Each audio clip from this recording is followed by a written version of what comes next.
You ever notice how some men act like the prize, but can't even show up like a provider? They want to be adored without accountability, pursued without purpose, and loved without leadership. I'm Jacob Riante, I'm Big Bro, and it don't matter if the men don't get it.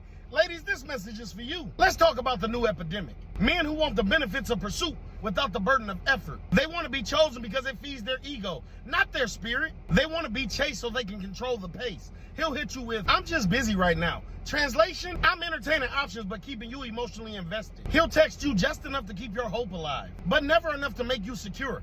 That's not confusion, that's calculation. See, a manipulative man don't want to date you. He wants to drain you. He studies your kindness, your patience, your forgiveness, and uses it as ammunition. He'll talk about God just enough to sound safe, but live like the devil in disguise. That's spiritual gaslighting. He'll weaponize scripture to justify his inconsistency. And I know that stings, but hear me. When God said, he who finds a wife finds a good thing, he meant a man who's ready, not a man still auditioning for identity through attention. A real man recognizes favor. A counterfeit man recognizes convenience. That's why some of y'all are exhausted.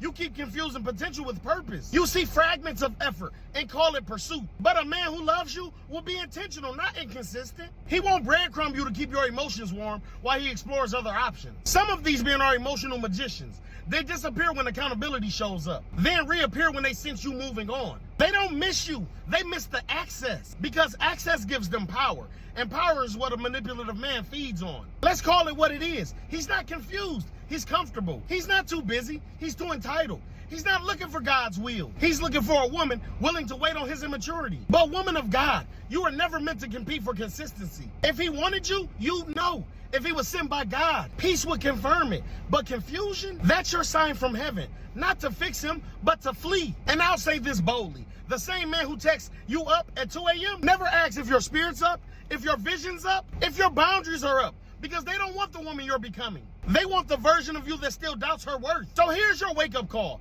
Stop proving your value to men who profit from your patience. You can't heal him into honor. You can't pray him into pursuit. You can't crown a man who still worships his comfort. Because at the end of the day, he's not your blessing. He's your lesson. Some lessons only stop repeating when you graduate from settling. And remember, ladies, accept nothing less than queen treatment.